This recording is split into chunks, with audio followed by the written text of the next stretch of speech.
Hello, I'm Annie Kamara. On behalf of our entire festival committee and our terrific volunteers, it is my honest-to-God privilege to say welcome to the 5th annual Nantucket Book Festival.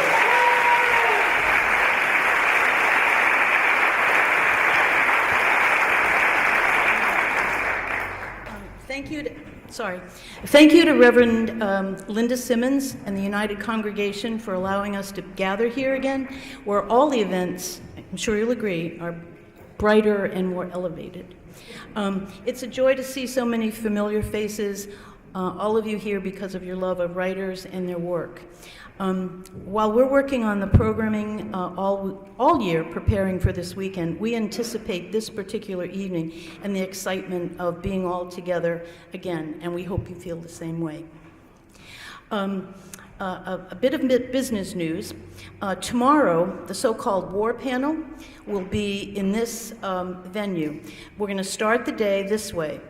In your program, events that are happening at the Great Hall have been relocated here. So tomorrow, Saturday, at 9 o'clock in this spot, we'll have Nat Philbrick at 10, Diane Ackerman at Nat Philbrick at 9. Sorry, I looked at someone. Diane Ackerman at 10, and at 11, we'll have the war panel consisting of Emma Skye, Sebastian Junger, Matt Gallagher, and Kyle Weston. But then at 12 noon, we will return to the Great Hall as the venue in your schedule. Does that make sense? Okay. Our festival has remained the same all 5 years to spread the word about writing and the power of words to change lives.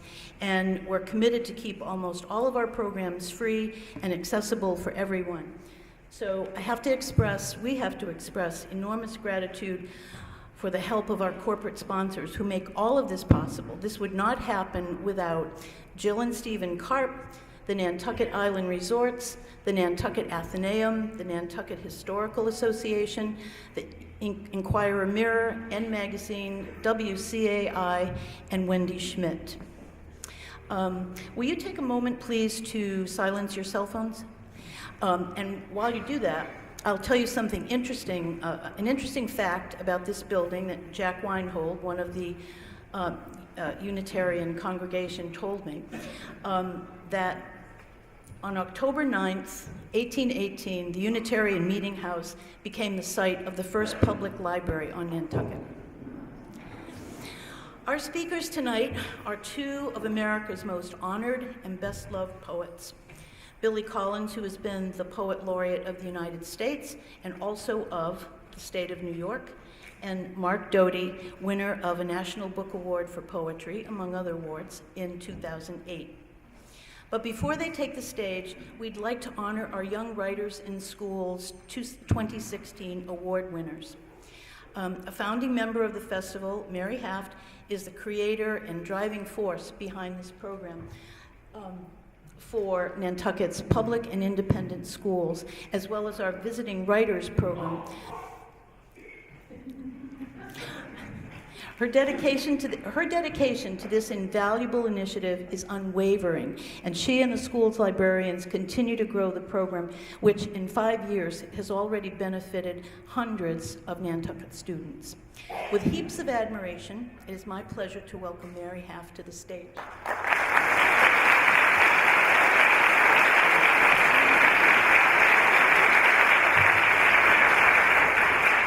Thank you so much. As fabulous as this festival is, and it is pretty fabulous, the work that really grounds us is the work that we do with our island students. And hitting our 5-year mark tonight, we really look around and take stock of what we have really done and what we've created together. The foundation had to begin with, how will we reach our island students? What work will we be able to do that will enlarge our children's worlds? Across these years, we've brought extraordinary writers into the classroom through our partnership with Penn Faulkner's Writers in Schools. We also just this year introduced our own book festival, Visiting Author Series. Tonight, we are celebrating the winner and finalists of our Nantucket Book Festival Young Writer Award. As it's an essay competition held throughout our high school, and tonight is the night they get to be honored. But we first want to thank our 2 judges who from our very beginning have donated their time and talent in helping us every year reach this decision point. Sandy Mitchell, Jim Seltzer, please stand and take a bow.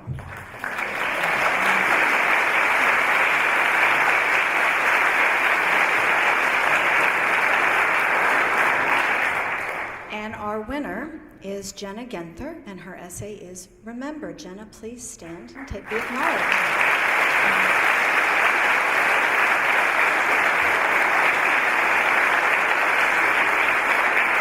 Our first finalist is Viva Utarede. Viva, please stand up.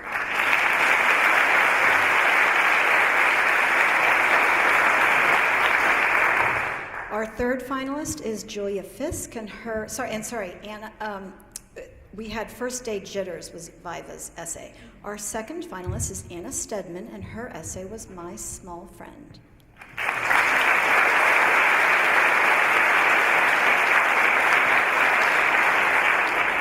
Our third finalist is Julia Fisk, and her essay is Alone Together.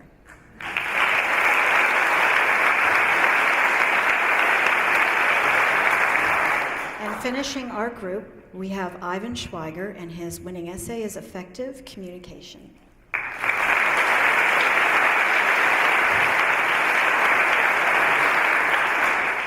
The work we are able to do is because of the extraordinary partnership we have with our island schools, with our amazing teachers, librarians, and administrators. And could everyone who is involved in the care and education of our children please stand and be acknowledged?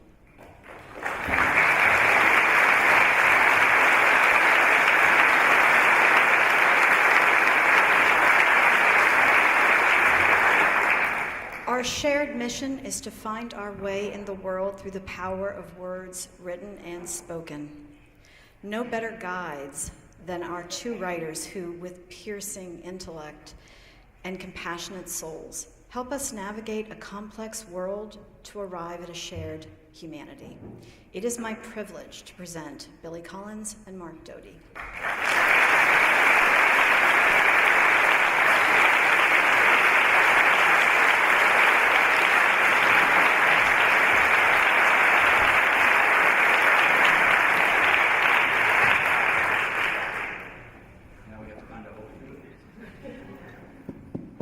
Anybody here from out of town? I think I got mine going. Let's see, am I being heard? Works? Okay. It is a huge privilege to be with you in this beautiful space, on this beautiful island, with the young writers. Wonderful, congratulations. And to speak for an organization that devotes itself to the art of the written word. My gratitude. Ditto. And we want to say, first of all, get well, Diane Ream. We miss her, and but we'll fill in as best we can. Mark and I inevitably are going to talk about poetry and expand out from that to other things, and we're going to leave a little room for questions from you to get even more expansive, perhaps. But we thought, since we're talking about poetry, rather than launching into some kind of professorial talk about poetry, we would actually give you a few poems. So we're each going to read 2 poems and alternate, and I think because I'm alphabetically privileged, I'm going to... Please notice that we are positioned a little beneath the pulpit, not quite at that level.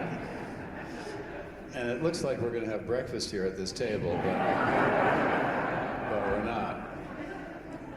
So the first poem is called Forgetfulness, and it's just a little poetic essay on the subject of forgetting, and it begins with talking about forgetting things that you have read.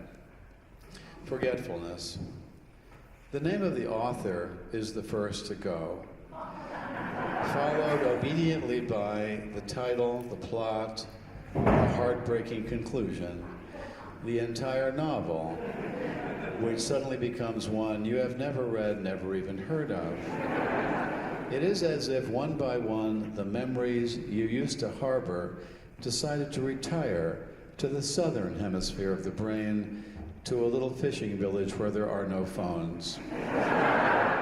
Long ago, you kissed the names of the 9 muses goodbye, and you watched the quadratic equation pack its bag. And even now, as you memorize the order of the planets, something else is slipping away. A state flower, perhaps, the address of an uncle, the capital of Paraguay. Whatever it is you are struggling to remember, it is not poised on the tip of your tongue, not even lurking in some obscure corner of your spleen.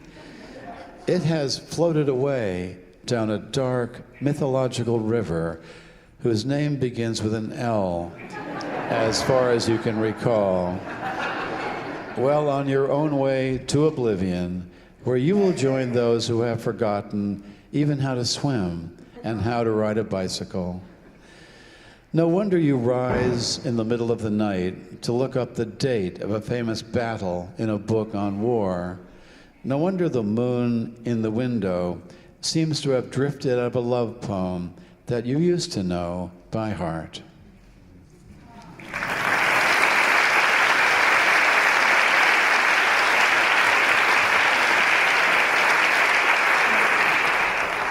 At the same time as I'm enjoying that wonderful catalog of losses, I'm worrying about what is the capital of Paraguay.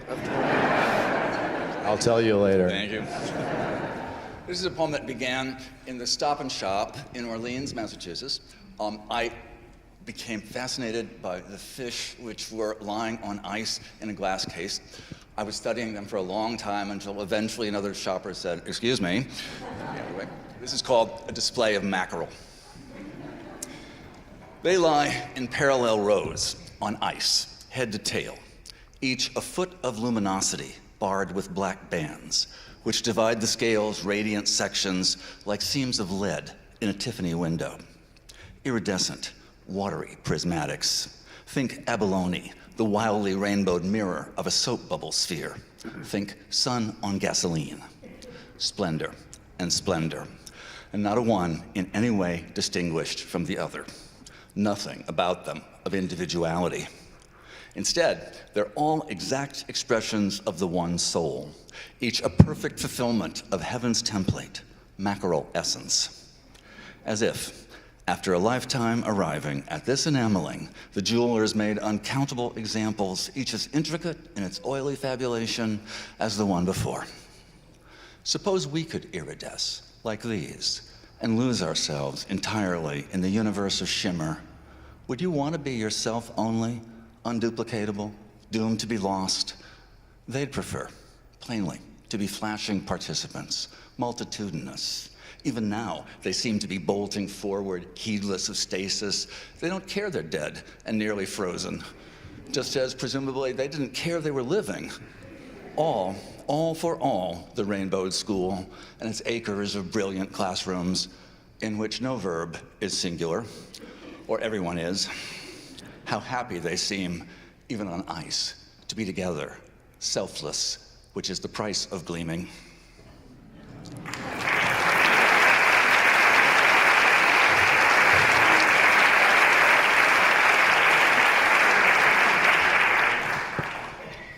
This poem is about a practice that children have in the summertime at camp, and the high water mark for this is coming up in around the middle of August, and it's called the lanyard. The other day, as I was ricocheting slowly off the pale blue walls of this room, bouncing from typewriter to piano, from bookshelf to an envelope lying on the floor, I found myself in the L section of the dictionary where my eyes fell upon the word lanyard. No cookie, nibbled by a French novelist, could send one more suddenly into the past. A past where I sat at a workbench at a camp by a deep Adirondack lake, learning how to braid thin plastic strips into a lanyard, a gift from my mother. I had never seen anyone use a lanyard, or wear one if that's what you did with them, but that did not keep me from crossing strand over strand again and again until I had made a boxy, red and white lanyard for my mother. She gave me life and milk from her breasts, and I gave her a lanyard. She nursed me in many a sick room, lifted teaspoons of medicine to my lips, set cold face cloths on my forehead, and then led me out into the airy light and taught me to walk and swim, and I in turn presented her with a lanyard. Here are thousands of meals, she said, and here is clothing and a good education, and here is your lanyard, I replied, which I made with a little help from a counselor. Here is a breathing body and a beating heart, strong legs, bones and teeth, and 2 clear eyes to read the world, she whispered. And here, I said, is the lanyard I made at camp. And here I wish to say to her now is a smaller gift, not the archaic truth that you can never repay your mother, but the rueful admission that when she took the 2-tone lanyard from my hands, I was as sure as a boy could be that this useless, worthless thing I wove out of boredom would be enough to make us even.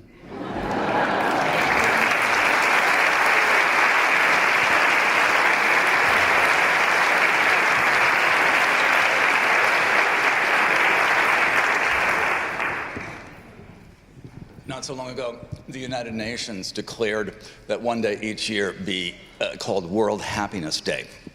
And in order to promote World Happiness Day, they got a committee together to create a poetry anthology of poems appropriate for the occasion. And you can imagine the work which the editors of this anthology faced. You know, happiness is not usually something that motivates us to go and write a poem, right? Happiness makes you want to kiss someone, sing, go for a walk, not sit down alone in your study, in a state of introspection, and give form to your happiness. So I was very surprised to discover that a poem of mine would be in this collection. It takes its title from a little town south of San Francisco Bay, Pescadero. The little goats like my mouth and fingers, and one stands up against the wire fence and taps on the fence board, a hoof made blacker by the dirt of the field. Pushes her mouth forward to my mouth so that I can see the smallish squared seeds of her teeth and the bristle whiskers, and then she kisses me, though I know it doesn't mean kiss. Then leans her head way back, arcing her spine, goat yoga, all pleasure and greeting, and then good-natured indifference. She loves me. She likes me a lot. She takes interest in me. She doesn't know me at all or need to, having thus acknowledged me, though I am all happiness, since I have been welcomed by the field's small envoy, and the splayed hoof, fragrant with soil, has rested on the fence board beside my hand.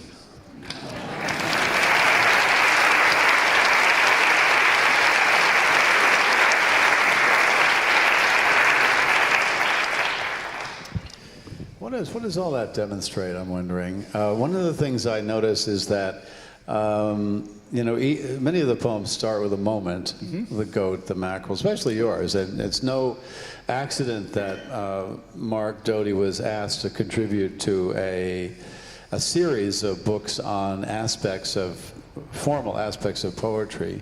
And his contribution was a beautiful little book called The Art of Description, in which he talks about description as I think you quote Emerson, who said, to see something in the right way equals open up a new function of the soul, or something like that. So that observation, careful looking, careful attention to things we would ordinarily pass by, like mackerels. This is what we stop at odd places, and we are always open to distraction. In fact, I think there's no such thing as distraction. That distraction is where it's at. What's being followed there is fascination. You know, if something intrigues you, then it's worth study. And that's something we sort of tend to dismiss in a culture that focuses on the utilitarian. What do we need for our work? What do we need to get ahead? Fascination goes where it goes. We're not in control of curiosity. Yeah, and I think these, the small things lead to the bigger things. I mean, the goat leads to the sense of really loneliness, right? and just the readiness to be delighted. Right, a desire for connection. Yeah, and the word lanyard led to my mother, as all things do eventually.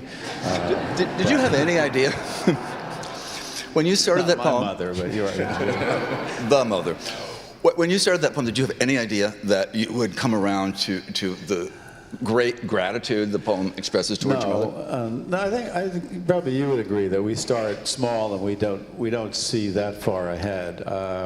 No, all I saw was that the lanyard did open up a nostalgic moment for me, as that kind of Proustian reference there, and it brought me back to camp, and then exposed. If I'd written down, a poem of gratitude to my mother as the title, I mean, I never would have written that down in the first place, but it certainly wouldn't have gone anywhere.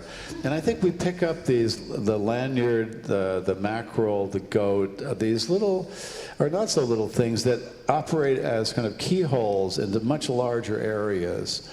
And I think that's the way the poem tends to work in this, starting very small and then naturally, I mean, as human beings, we have expansive minds anyway. I mean, we see a little something and we make something out of it. I mean, we can't look at our palms without making science out of it, or stars. I mean, we make stories out of the stars. We're connective or connection crazy creatures. You make me think about 9/11. I live in New York City some of the time, and in my neighborhood there is a large Barnes & Noble, and in the days after that attack, the city was largely empty. The bookstore was empty. The one part of that bookstore, the employees said, that was full of people pulling out books of poems and reading. Why would we want to do that? Because we believe that something resides there. The news that stays news, a truth that is difficult it is hard to get the news from poetry, said Carlos Williams, but men die miserably every day for lack of what is found there. So what is it that is found there? Something about a sense of emotional honesty. This is what matters enough to me to distill into these few words, into this form as economical as possible, as lyric as possible, so that I can hand it to you, so that it can be touched by us and see. We can touch together some emotional truth, and I know that you have read it, we share that. You will remember perhaps that time, shortly around there, Adam Zagajewski's poem called Try to Praise the Mutilated World was on the back cover of the New Yorker, an extraordinary poem about how do we go on praising, which he sees as a human necessity. How do we love the world when there's so much ruination in it? The poem doesn't give you the answer, but it insists on the necessity of doing so. So maybe the kinds of assertions that poems make at such moments are something we require profoundly. Well, I think poetry also is known for having, not to get too professorial, but having these common elements of rhythm and meter, and often rhyme and regularity, like music, as these musical ingredients. And I think those are stabilizing ingredients. Plus, you can internalize a poem, you can memorize a poem, and take it with you. But we turn to poetry at dire occasions, at funerals, weddings. That was coming. When we need something to stabilize ourselves, and a poem for its little lasting time, could be 6 or 10 or 12 lines, and poetry is famous for condensation. Maybe we say turning to poetry because it's not so much a public pleasure as it is a private one. I believe that there actually probably a majority of Americans read poetry a bit and read it alone and don't talk about it. There is a point of grief, of loss, of trouble in a relationship, moments of fear or crisis, when people do read poems or remember a poem that was given to them. And that there's an intimacy about that. the poem is always really one person talking to one person. And we can read you our poems, but you're in this venue, but you're receiving them privately, really, and you'll be carrying them home. And if you should read them on your own, I can pretty much guarantee you'll have a deeper experience of them than you did hearing us read them, because the poem is going by you in time. You can't linger in it and reflect upon it. So there's an intimacy about the art that's very different from most of our, any other kind of performing art. And when you hear a poem read, you never know when it's going to end, you know, and you can fear the worst. You know, when you see a poem on a piece of paper, you can see the ending coming up, and you can get emotionally ready for the. But I think that's very right. That poetic language tends to be private, and I think in a world of public language, which we're hearing all the time, private language stands out. And I'll just give you one which sounds a little self-serving, but one anecdote about when I was Poet Laureate. I was asked by Congress to write a poem for the first anniversary of 9/11, when a joint session of Congress met in New York. And I did write a poem, and I read it in front of a joint session of Congress. That's why you look like an easy audience. Much better looking, too. That was scary, yeah. But many people had spoken before me. There was a lot of speechifying about memorializing the event, and you can imagine what. So here's the Poet Laureate. So I got up and I started reading this poem. And like a lot of poems, it began with imagery. It's at night, there's rain against the windows, and it kind of builds into something from there. And when I started reading it, I'm looking out at all these Congress people. A lot of them were like they're like cocking their heads like border collies, like, what the hell is this, you know? Because for better or worse, it was a departure from public language. It was a departure from rhetoric. It was a departure from what really was kind of recycled language about our freedom, nation at threat. I mean, the same kind of vocabulary. So it was a proof to me anyway that poetic language is also private, and that's why if you start talking to someone about what's raining and the rain is against the windows, this seems to be something you'd maybe tell one person, not Congress. Right. And that recycled language you're talking about, we stop hearing it, right? It no longer means, because we've heard the same words, the same cant again and again. But the private language can cut through. You make something fresh again. It's difficult to write about those things because they're not mackerels or lanyards. They're too big. And plus, I think, you know, poetry used to be about history. If you take the Homeric epics, starting with that, and lots of other examples, and it would crop up again with British poet laureates who were obliged to write about important events. I mean, Tennyson's poem on the charge of the Light Brigade, or I think he has a poem with the rather boring title of Elegy for the Duke of Wellington or something, or Ode on the Death of the Duke of Wellington. But I think what poetry is about now is, and this probably started with the Romantics, but it's not so much about history as it is about time. And the kind of time that poetry is about, I would call the romance of time. And the romance of time means that we're running out of it, that we're immortal, and that's why this deep thread of Carpe Diem runs through so many centuries of poetry that reminds you that the sand is running through the hourglass, and to make the most of life. Of course, male poets, once they caught on that this could be a seductive device, they were quick to employ it that way. At my back, I always hear. We could also take that another direction and think about our poetry, the poetry of our moment, as aspiring to the timeless. You know, that we want to step into a kind of lyric moment when time stands still and we're a little bit outside of history. So in the moment of face to face with your mother, holding out the gift, it seems to me that time sort of disappears. It dilates in a way. In the moment, I hope, of looking at those fish, the speaker could be there for hours. We don't know. We're just lost in that moment of sort of pure contemplation in which you lose yourself and have a kind of freedom, perhaps an imaginative freedom that is granted to us by lyric.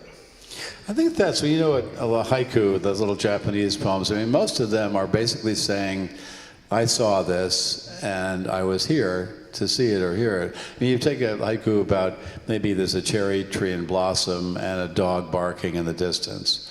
Well, they have really nothing to do with each other except that this guy was there and saw and heard both of them and decided to write it down.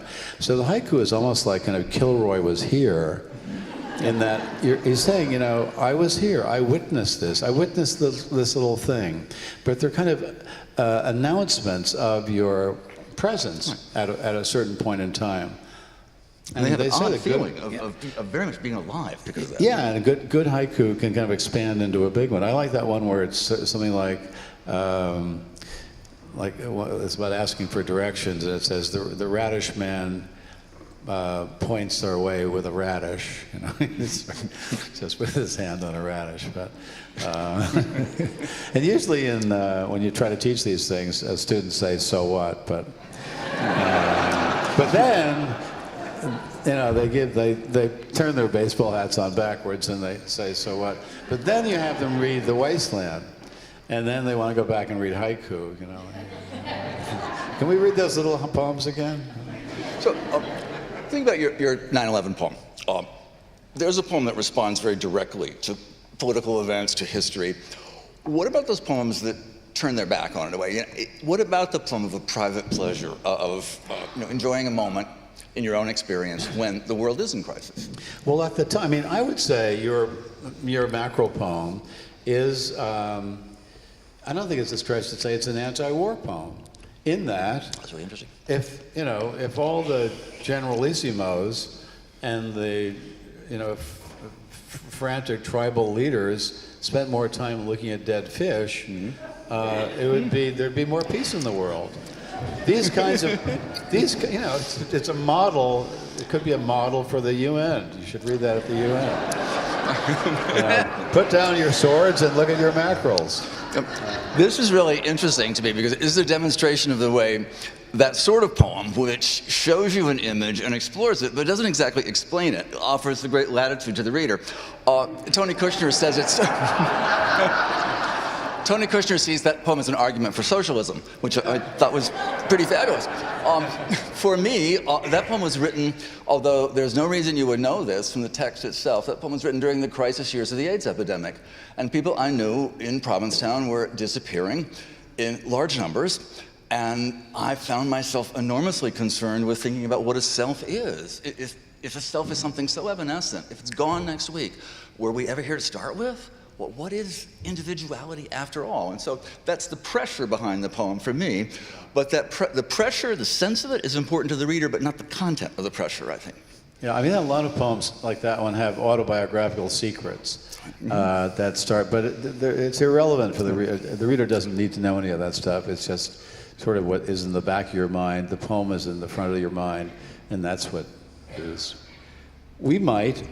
So, you know what we should, and what I want to say about that is that the poems that we're talking about have thus created a kind of space in between writer and reader, a place we might meet. And you are invited to bring your life into that space and put it up against whatever the poet has offered you. And there is a remarkable imaginative empathy or opportunity in that for people to connect who will never meet, but who might share in the space the poem makes something of a community.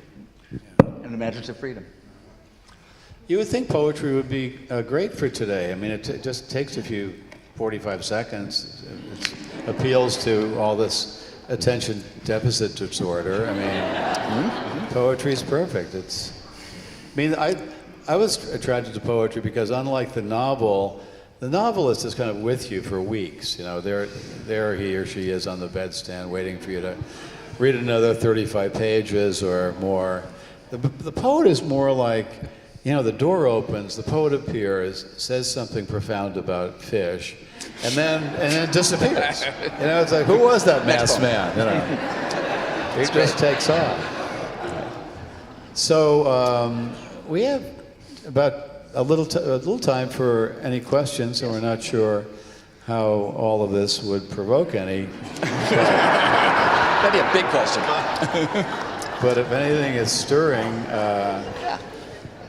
we'd be happy to try to answer it. Somebody extremely in the back there, but yeah.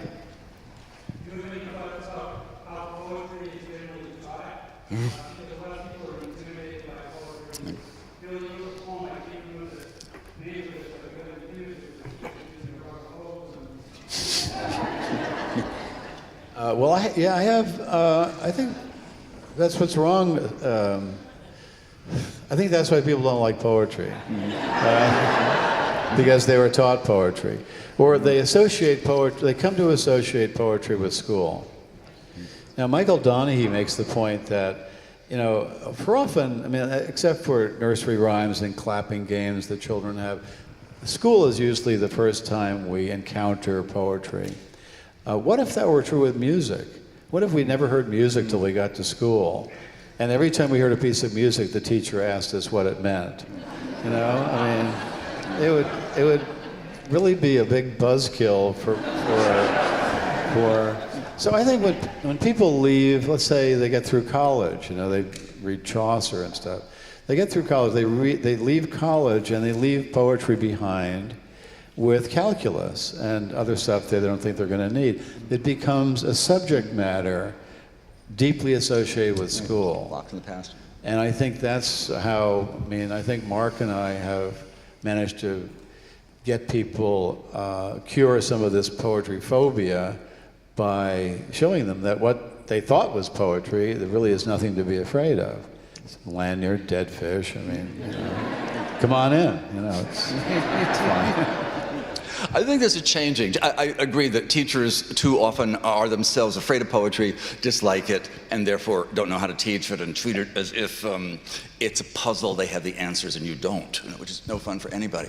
But I think it's changing quite a bit because, we'll check this out with the younger writers here. It seems to me that younger people have an understanding that we live in a time in which a great many things are commodified, are sold to us, are streamlined in a great global commercial project.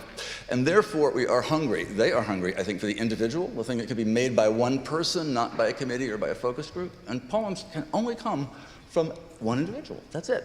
They're always, if they're good poems, they're expressing an encounter with the world through a unique sensibility. And that's a precious thing. Does that ring any truth for you at all?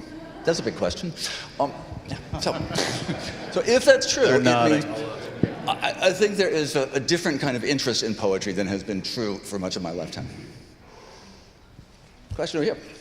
Mark, do you have any favorite poets or either that poems that you enjoy teaching? Oh, lots. Poems I enjoy teaching. I like teaching poems to younger children that you might not expect them to read, like, say, teaching Blake to first or second graders is a joy. Seeing how quickly people pick up on his images and ideas, the energy of the poems. Whitman is wonderful to teach to young people because of his exuberant affection for the world and his curiosity about everything.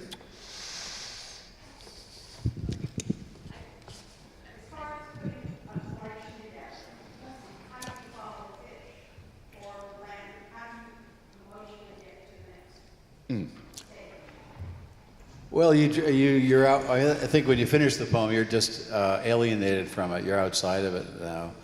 After you finish a poem, you like a lanyard. That's the end of the lanyard there, and you're off to the next thing. I don't feel the shadow of any previous poem falling over the page. That's why poets are miserable. I think, or one reason is that they have to press reset so often.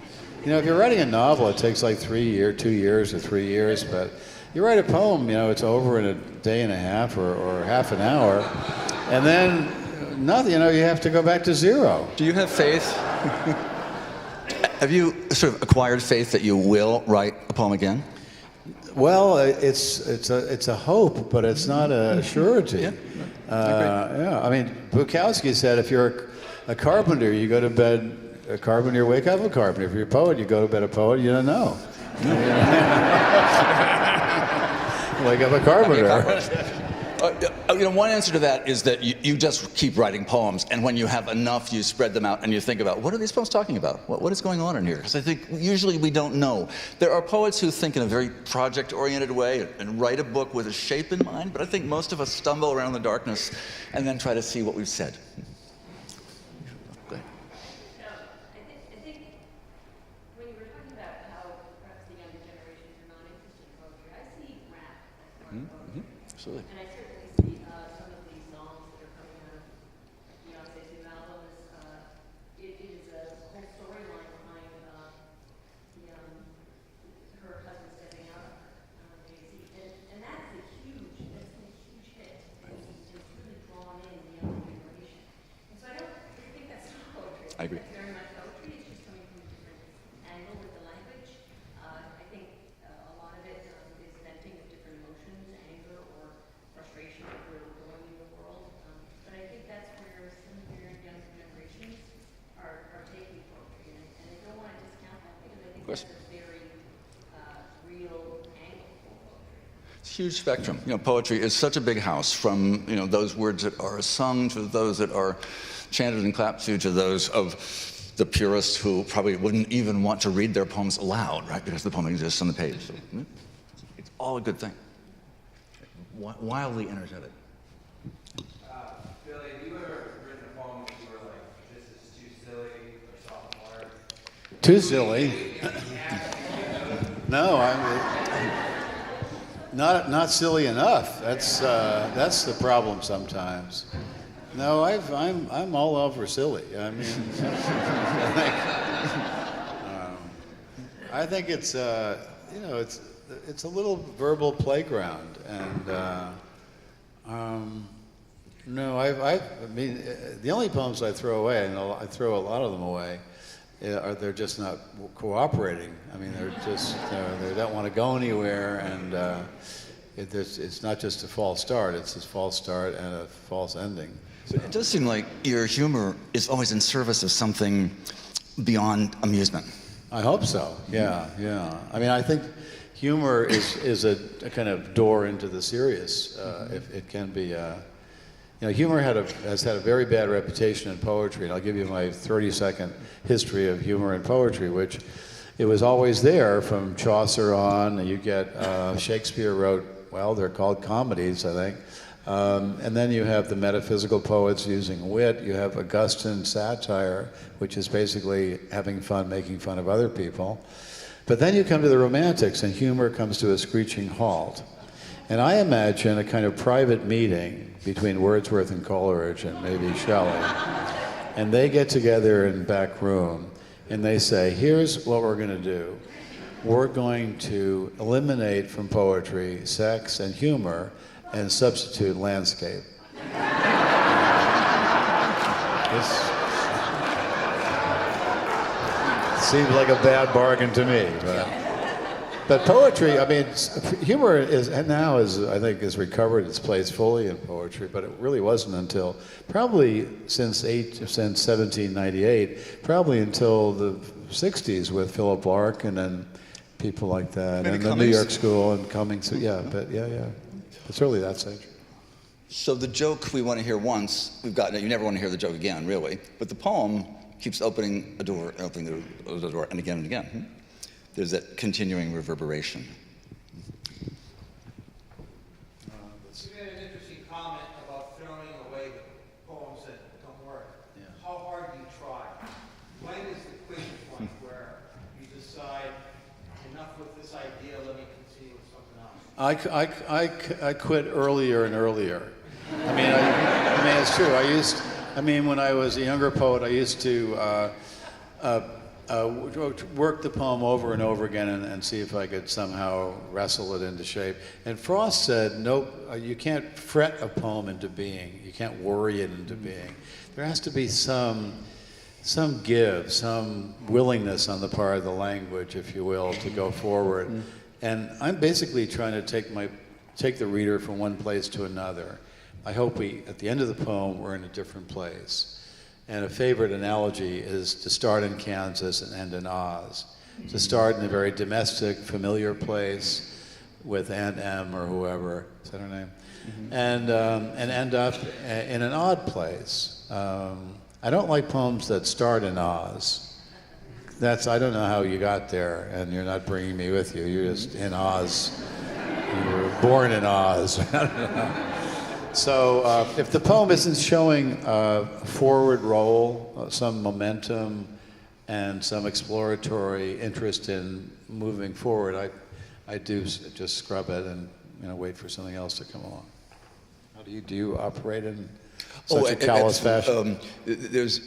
I think of it as an arc. The poem's got to be, as you say, delivering something, to be taking me somewhere. And the poems that fail, that get put away, are the ones where I really never discovered what the poem's about. If I can move through the encounter with the goat, the fish, towards a sense of what meaning I want to grasp there, then I've gone somewhere. If not, it sits. And sometimes sits for years and sometimes sits forever. There's a question here. Do you have a process by which you go about originating an idea for a poem? Do you have a process? It's a gift. It's a gift from God. And I believe those gifts exist every minute, that the world is constantly offering you something of interest, right? It's just that we're not always receptive to those some things. If I'm busy thinking about getting to this event or, do I have a clean shirt, then I'm not receptive. When I can be in that kind of relaxed state, who knows what might appear? I just start with something small and see if it'll develop usually. That's the process. I think we have maybe time for one more question, if there is one more question. Yeah. Well, you say that this is our time of crisis, and there's been crisis since we had the Garden of Eden. These are our times of crisis, and they are starved with climate change and violence and modification of identities and perhaps maybe a crisis of meaning. Would you think that poetry has a strong word, but some salvation yet to offer us?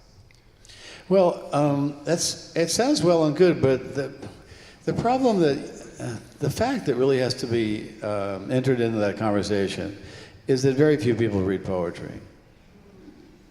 I mean, that's the truth. I mean, we can talk about the potential salvation and the potential healing of souls that poetry, but it's for a very tiny slice of the pie graph.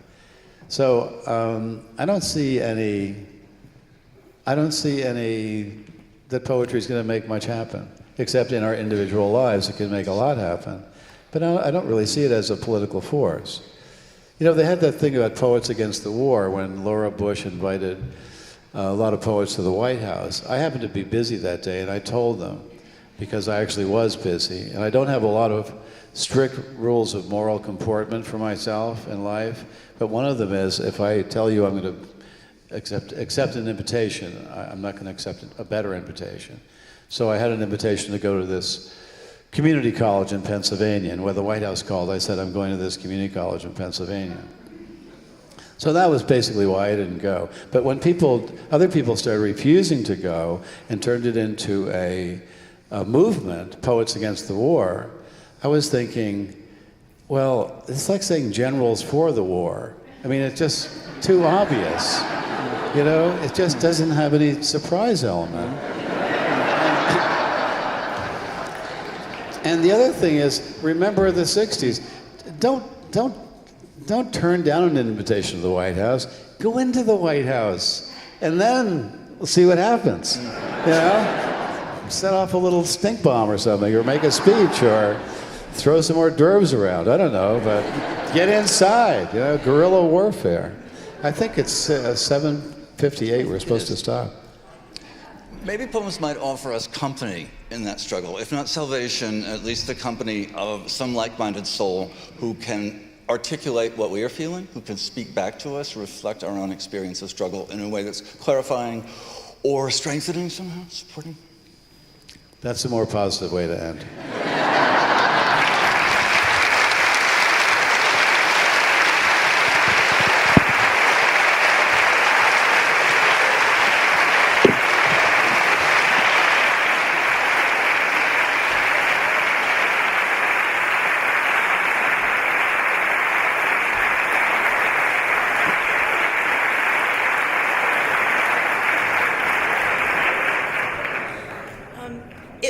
you've ever felt changed or challenged by someone's writing, I think this year's festival is the one that's going to resonate for you.